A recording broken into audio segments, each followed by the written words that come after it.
Tales of Death in the Workplace, Mine and Project 2025. Hello and welcome, or welcome back to my writing journey. I'm Ellen Byerrum, author of 14 mysteries, including a mystery set in a dying velvet factory, Shot Through Velvet. I have also written short stories, children's tales, and plays, most while holding a full-time job. I was a reporter in Washington, D.C., and I covered, among other things, the Occupational Safety and Health Administration, where I learned how people die on the job. And fun fact, employers don't generally go to jail for killing employees. It's the perfect setup for murder. But that doesn't happen in my book, not this time. In my writing journey videos, I discuss various aspects of writing and how they make us feel. We can deal with them or use them or have writing tips and gossip. If that sounds interesting to you, please like and feel free to subscribe to my YouTube channel and make the algorithm happy. In my last video, I discussed how, if you write or are interested in frightening stories, you can't go wrong for inspiration by checking out the bizarre brainchild of the Heritage Foundation's Project 2025.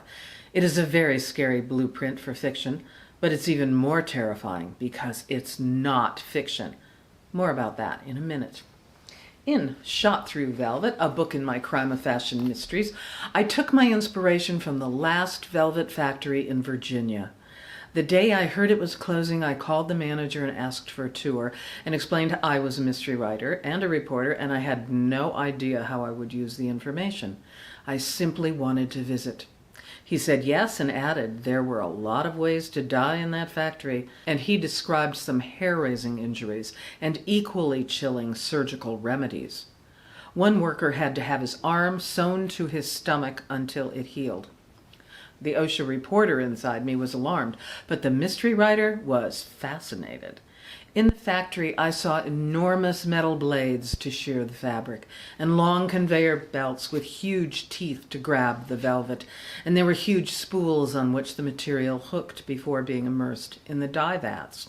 When writing my book, I had my choice of how to dispatch the victim, who was a brutal boss and owner of the factory. I chose something I'd never encountered before. Here's how it begins. The body was blue. Not merely wearing blue, he was blue, and not the blue pallor of death. He was sapphire from head to toe, a deep shade of mood indigo. The corpse was lashed to the bottom of a giant spool of velvet, fastened with strips of the same velvet as blue as his skin.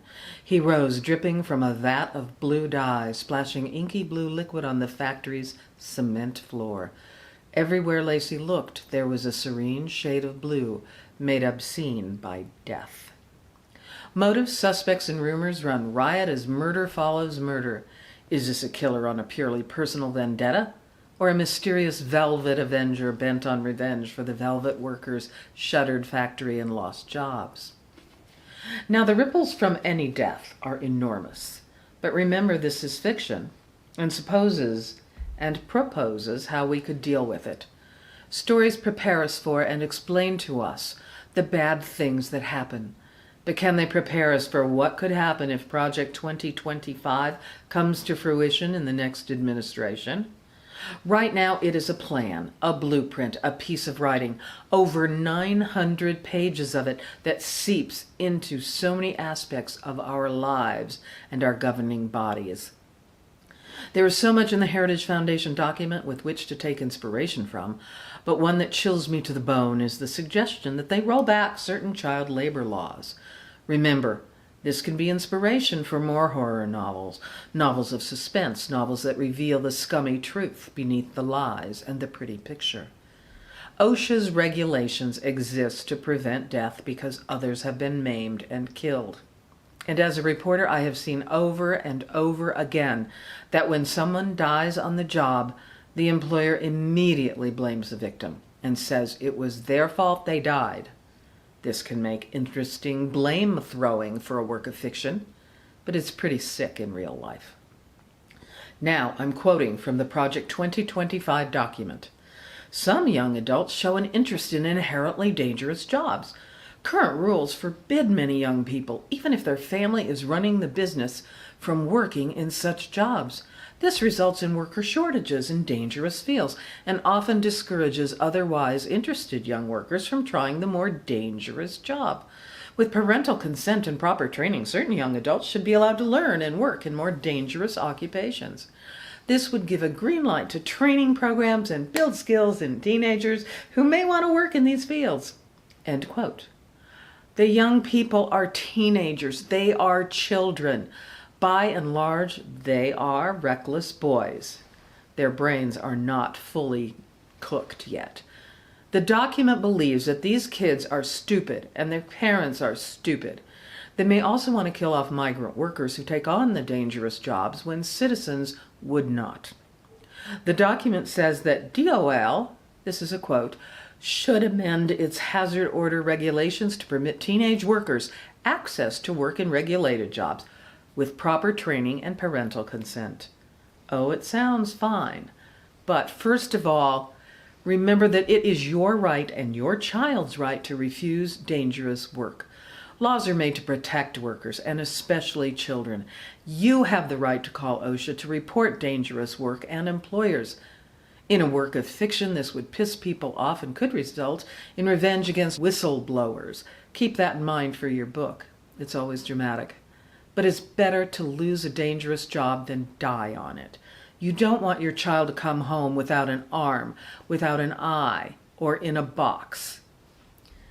The regulations, if rolled back, will result in death on the job.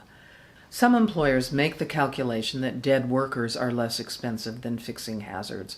They say these things happen. They make the calculation that dead workers are simply the cost of doing business. It costs less than creating jobs that are safer. And remember, the employer is not on the factory floor or in the field risking their life. In our fiction, this calls to motive, means, and opportunity. And plot, plot, plot. Remember, we're talking about the scariest book in America, Heritage Foundation's Project 2025. But you can use it for inspiration. Write your own book and bring the heroes and villains to life. Other writers have used workplace tragedies in their fiction and in films, including the notorious and fatal Triangle Shirtwaist Factory fire in 1911, in which 146 garment workers died. 123 of them were young women. They died because they were locked in and couldn't get out. The two youngest victims were 14-year-old girls. It shocked the nation and spurred labor laws. It was horrifying and dramatic, and writers have blended fact and fiction to tell that story. We think it will never happen again, but it was not an isolated case. In 1991, the Hamlet chicken processing plant in North Carolina killed 25 people and injured 54. They couldn't escape the fire because their doors were locked, including a locked fire escape. This is one of the rare cases in which a plant owner was convicted of 25 counts of manslaughter and served time in prison. The Hamlet chicken plant fire has been written about in a song, a novel, and a play. Now, when you're writing your horror story, you may wonder why in the name of God an employer would lock their workers inside and risk all those lives. You can think about that for your book. There's so much more to write about and be inspired by the Heritage Foundation's Project 2025. Let's keep it fiction. If you want me to continue to explore this document and comment on it as a map for fictitious horror, let me know. I'll look at it for future episodes of these videos, and I will see you next time. Bye.